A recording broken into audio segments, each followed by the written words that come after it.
আর হবে মার্বেল খেলা। বল, আমার হাতে কয়টা গুটি আছে? দুইটা। হে হে, তুই তো হাইরা গেলি।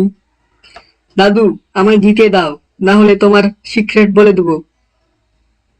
এরকম করিস না, মান সম্মানের ব্যাপার।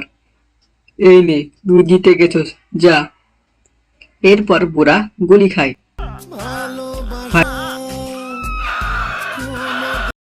ভাই শোন, তুই আর আমি ভালো বন্ধু না? হ্যাঁ, তাহলে তুই মার্বেল গুলো নে, আর আমি না হয় মরি।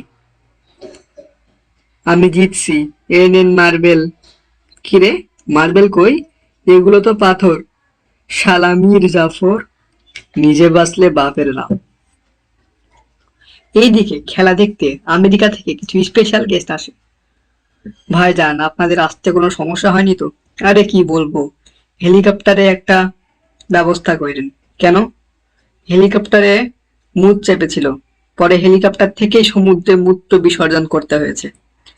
এরপর শুরু হয় দড়ি টানাটানি খেলা।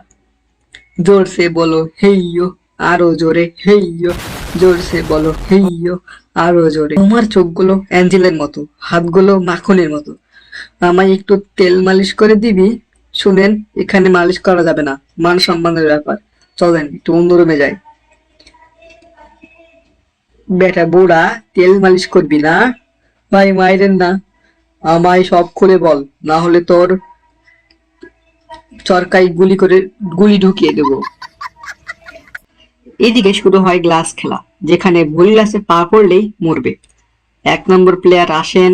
বাবারে খাইছে রে, এইটুকুস। এভাবে সবাই ভুল গ্লাসে পা ফেলার পর এক একে পটল তুলে। এই সামনে আগা। আগাবো না, তুই কি করবি? এই ভাই, আগানো বাদ দিয়ে ব্যাঙের মতো কি করছিস? ভাই আমি গ্লাস স্পেশালিস্ট, কোনটা ফলস আর কোনটা রিয়েল গ্লাস সব বুঝতে পারি। তো লাভ দে না। হেইয়ো, তুই গ্লাস স্পেশালিস্ট না? দাঁড়া, লাইটটা অফ করে দি। ও মা, এখন কি করে বুঝবো কোনটা রিয়েল আর কোনটা ফলস? তুই এখন ইউজলেস, যা এখন মর। এইভাবে তারা শেষ গ্লাস পার করে আর মাত্র 3 জন বাঁচে। আর হাতে হাতে সব গ্লাস ভেঙে যায়, টুকরা মেয়েটার পেটে ঢুকে যায়। আর পুলিশ বেটা ভিলেনদের হাতে ধরা খায়। ওই তুই মুখ খোল, তুই কে? আর মুখ খুলে দেখে, হ্যাঁ আমার ভাই।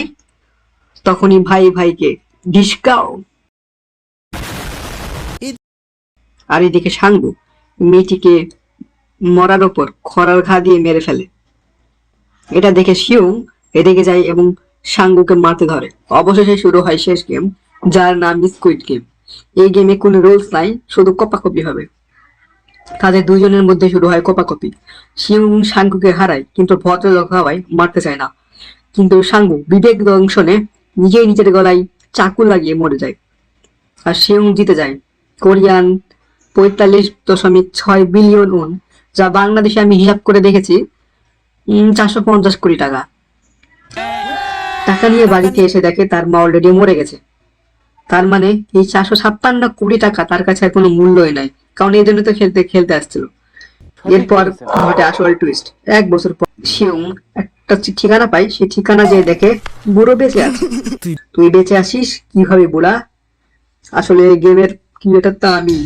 এরপর বুড়া পটল তোলে, আর কাহিনী এখানে শেষ। তো ভিডিওটা ভালো লাগলে অবশ্যই চ্যানেলে সাবস্ক্রাইব করতে ভুলবেন না, এবং চ্যানেলে নতুন হয়ে থাকলে অবশ্যই